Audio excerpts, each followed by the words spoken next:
આ જાણકારી આપીએ આપણે ઓસ્ટ્રેલિયાની માર્કેટની. ઓસ્ટ્રેલિયાની અંદર શાકભાજી લેવા માટે બધાને આવવું પડે. માર્કેટની અંદર બધી પચરંગી વસ્તી પોતપોતાના શાકભાજી લેવા માટે આવી રીતના માર્કેટમાં આવે અને ફૂલ વેજીટેબલ્સ બધા અહીંયા મળે થોડા ઓછા ભાવમાં.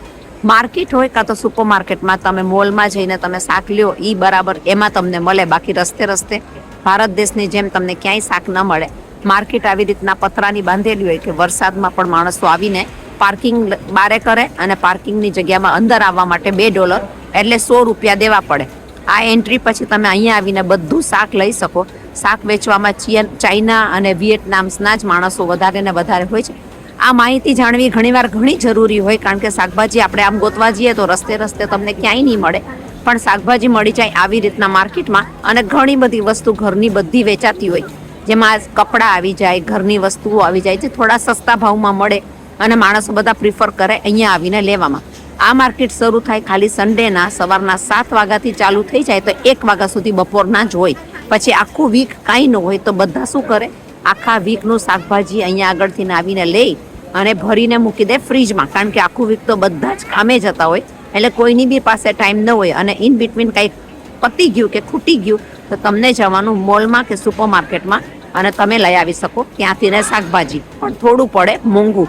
તો જાણકારી એ છે કે શાકભાજી બહારના દેશમાં કેવી રીતના મળતી હોય છે. રસ્તે રસ્તે ઓસ્ટ્રેલિયામાં તો મળતી નથી હોતી. આવી રીતના માર્કેટમાંથી બધા પ્રિફર કરે અને આખી ટ્રોલી ભરીને શાકભાજી લઈ જાય કે ભાવમાં પણ ફરક પડે, ફ્રેશ પણ મળે. મોસ્ટ વેચવાવાળા વિયેટનામીઝ હોય છે. સવારના 3 વાગ્યાથી આવી જાય, શાકભાજી વેચવાનું ચાલુ કરે, માણસો બધા લઈને 1 વાગે આખી માર્કેટ ખાલી છે ને. સરસ મજાનું જાણકારી અને વધારે જાણવાની વસ્તુ ઓસ્ટ્રેલિયામાં. જો તમને આ વિડીયો મારો પસંદ આવ્યો હોય, કયા કયા ખૂણેથી તમે જોતા હોય મને નથી ખબર, પણ જે ખૂણેથી પણ જોતા હોય કોમેન્ટ જરૂર કરજો, લખજો ખરા. તો આવી બધી વિગતો આપણે મૂકતા રહેશું અને જાણકારી દેતા રહેશું કે ક્યાં આગળ વિડીયોઝ જોવાય છે અને ક્યાં આગળ બધા આવતા હોય છે શાકભાજી લેવા. તો માર્કેટ છે આવી પતરાની. વરસાદ આવે, ઠંડી આવે, ગમે એ. અત્યારના બહુ ઠંડી પડે છે ઓસ્ટ્રેલિયામાં. ઠંડીના હિસાબે મોસ્ટ માણસો તમને જોવા મળશે જેકેટમાં. તો આપણે સબસ્ક્રાઇબ કરો, લાઇક કરો, શેર કરો, આગળ ફોરવર્ડ કરો, જાણકારી લ્યો આખી દુનિયામાં બીજે બધી બાજુ શું થતું હોય છે, કેવી રીતના હોય છે.